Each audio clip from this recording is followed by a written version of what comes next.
Olá, meu nome é Vitor e eu vou introduzir sobre a evolução do conhecimento sobre os tipos de bacias.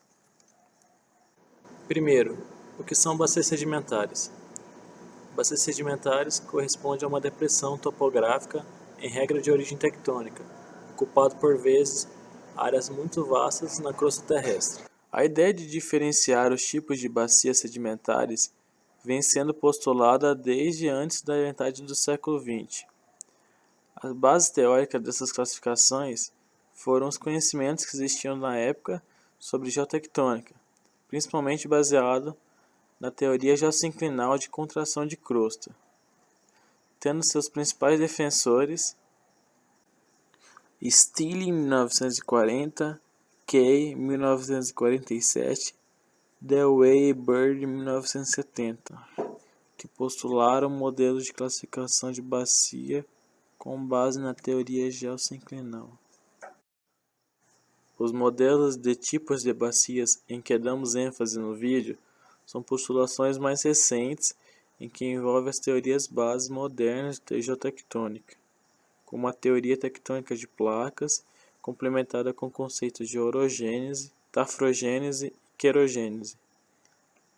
A modelagem classificatória recente dos tipos de bacia foram melhores acuradas, apoiadas principalmente por dados de topografia e fundo oceânico, além de dados geofísicos mais difundidos sobre a área desde a metade do século XX, sendo essas ferramentas esclarecedoras para diversificar os tipos. A classificação de tipos de bacias, apoiada sobre a teoria da tectônica de placas, foram tidas inicialmente no trabalho de Dickerson, 1974, onde houve a classificação de bacias com relação à sua posição na placa e suas características do limite tectônico envolvido. Posterior a este modelo, existiram alguns outros, principalmente voltados à indústria do petróleo, sempre mais completos e mais detalhados. Desses, a modelagem mais difundida foi feita no trabalho de Allen 1990. A classificação dos tipos de bacia no trabalho de Allen integra as principais posições do trabalho de Dickerson quanto à categoria de bacias e posta nessas seus mecanismos de formações.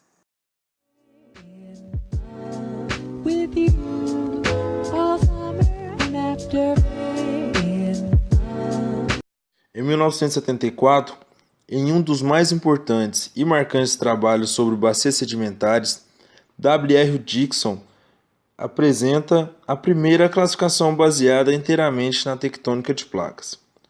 Dickson afirmou que a ambiência tectônica das placas pode ser descrita com base em três fatores fundamentais: o tipo de crosta que serve de substrato para a bacia, a proximidade da bacia em relação à margem da placa e o tipo de junção ou junções de placas associadas à bacia.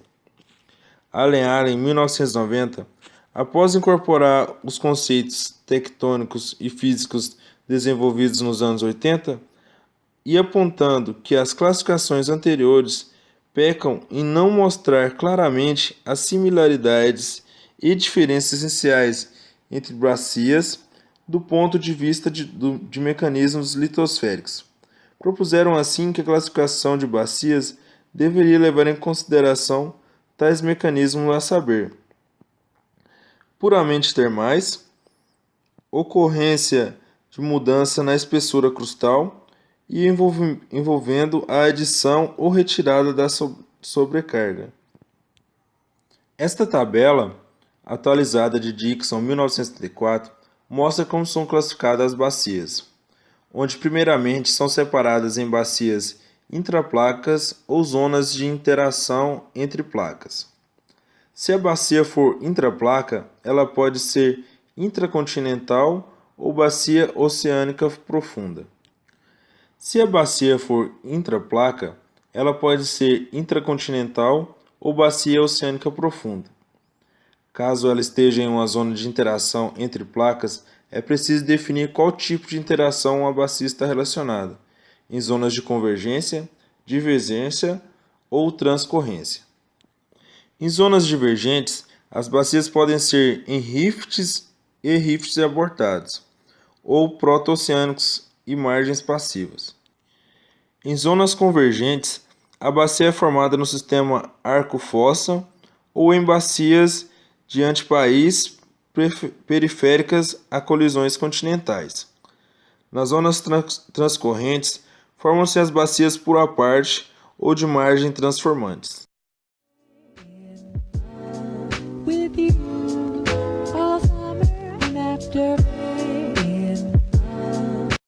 Devido à particularidade dos processos de formação das bacias sedimentares, é clara a dificuldade de caracterização das mesmas, à medida que envolvem entidades dinâmicas, como trajetórias evolutivas complexas e muitas vezes permeadas por profundas alterações dos mecanismos genéticos que governam sua evolução.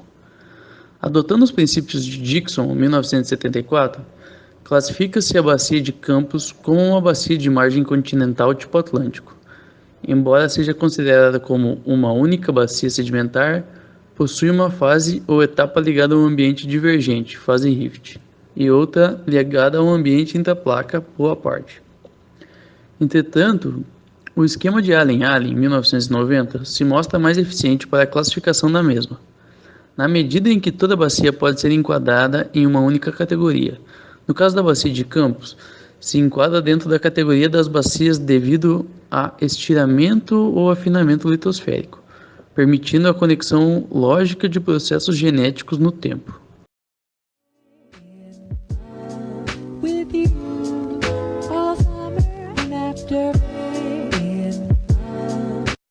A evolução do rifteamento no Atlântico Sul inicia-se com os regimes distensivos implementados durante a fragmentação do paleocontinente Gondwana, cujo uma série de anomalias térmicas provocam o fenômeno de uplift regional, que gera os altos estruturais formadores das bacias Sergipe-Alagoas, mais ao norte, e Recôncavo Tucano, mais ao sul, numa fase denominada de pré-rift.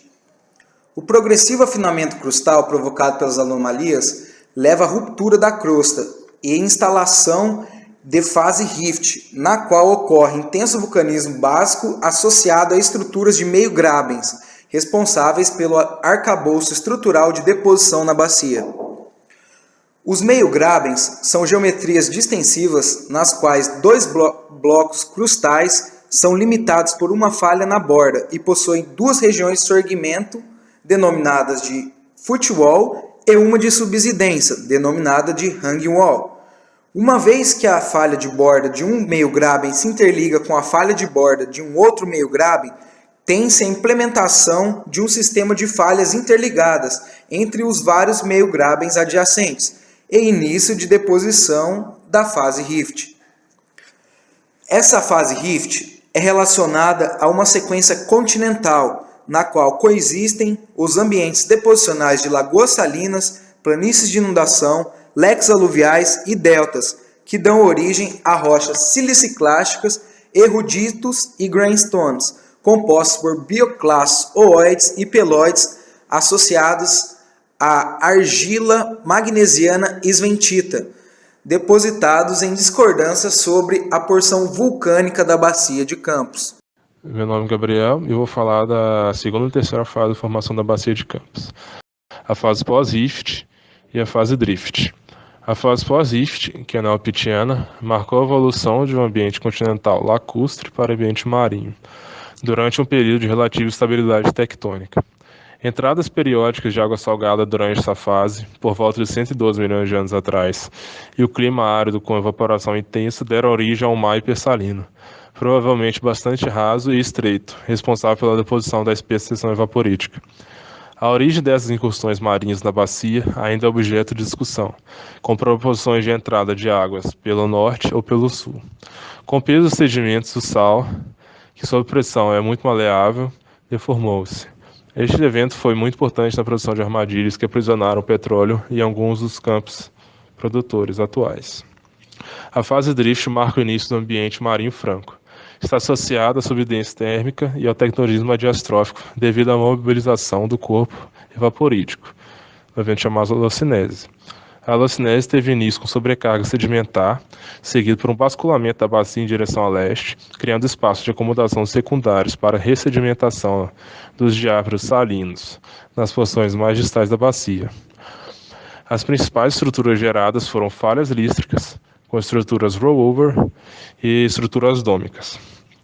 A deposição dos sedimentos ocorreu em duas fases, uma de transgressão e outra de regressão. A deposição marinha transgressiva ocorreu no Neobioniano e ao Neopaleoceno, com carbonatos de plataforma rasa dando lugar a calcilutitos, margas e folheiras de ambiente cada vez mais profundos. Essas litologias correspondem à porção superior da formação Macaé e à porção basal do grupo Campos. Nos baixos gerados pela movimentação locinética, depositaram os turbiditos, grupo Campos e grupo Carapebos, intercalados a folheiros e margas, grupo Campos e formação Batuba. Na porção superior da megasequência, essa movimentação diminuiu, mas ainda produziu caras deposicionais, onde se acumularam turbiditos, segundo Dias et al. Em 1990, como as areias dos reservatórios do Campo de Ubarte. A sedimentação da megasequência marinha transgressiva foi uma resposta ao efeito combinado da subsidência térmica mais tendência de subida eustática de primeira ordem do nível do mar, além do baixo aporte de sedimentos, segundo Brum, 1998. A megasequência marinha regressiva, neopaleocena ao recente, caracteriza por um conjunto de sedimentos clásticos progradantes e compreende sistemas deposicionais desde leques costeiros e plataformas carbonáticas, formação Emboré, a ambiente de talude e bacia profunda, formação Batuba.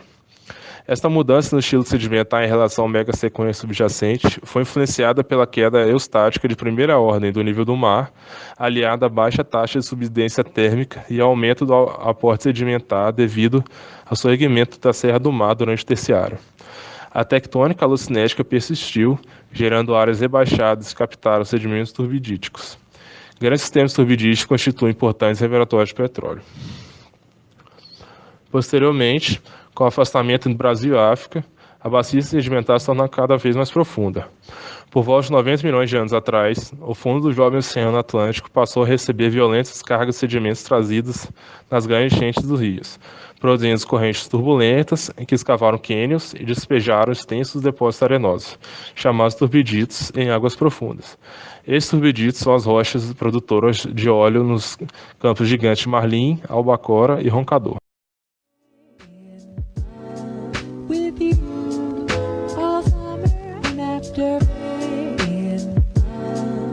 A estratigrafia da Bacia de Campos pode ser dividida nas fases de deposição rift, transicional e drift. A fase rift ocorreu durante o Cretáceo e é composta pelas rochas do grupo Lagoa Feia, com a formação Cabiúnas, que são basaltos do Hauteriviano, a formação Atafona, composta por arenitos, folheiros e siltitos, e finalizando essa fase rift, a formação Coqueiros, que é do Aptiano e é composta de folheiros e coquinas. As formações Atafona e Coqueiros possuem os folheiros lacustres classificados como rochas geradoras da Bacia de Campos, sendo a formação Coqueiros também um reservatório devido à presença de coquinas na mesma. A formação Itabapoana também pertence à fase rift e são os conglomerados que ocorreram do Barremiano ao Aptiano. A fase transicional ocorreu do Aptiano ao Albiano e é composta ainda pelos conglomerados da formação Itabapoana, pela formação Macabu, composta de carbonatos microbiais e calcilutitos, classificado como uma das rochas reservatório da Bacia de Campos. A formação Macabu é sobreposta pelos calcilutitos e margas da formação Gargaú. E finalizando a fase transicional, temos os evaporitos da formação Retiro, que foram do Aptiano ao Albiano. A fase drift sucede à transicional e é dividida em plataforma carbonática, marinho transgressivo e marinho regressivo. A plataforma carbonática vai do Albiano ao Cenomaniano, com os calcarenitos reservatório da formação Quissamã em sua base, sobrepostos pelos calcilutitos da formação Outeiro. A formação Imbetiba é composta por calcilutitos, margas e calcarenitos e é a primeira ocorrência do Cenomaniano. A formação namorado é composta por arenitos turbidíticos, que também são considerados rocha reservatório e completam a porção plataforma carbonática dessa fase drift. A fase marinha transgressivo-regressivo vai do Cretáceo superior ao recente e é composta em sua maior parte pelos folhelhos e margas da formação Ubatuba e pelos arenitos da formação Carapebus, que são classificados como rocha reservatório para a Bacia de Campos, com ocorrência do membro Siri e membro Gruçaí a partir do Eoceno Médio. A seção geológica relaciona os membros que compõem a estratigrafia da Bacia de Campos. A área sombreada marca as rochas consideradas como selo para a Bacia de Campos. As rochas selo da Bacia de Campos, em ordem cronoestratigráfica, são os folhelhos da formação Coqueiros, os evaporitos da formação Retiro, os calcilutitos e folhelhos da formação Outeiro e os folhelhos da formação Ubatuba.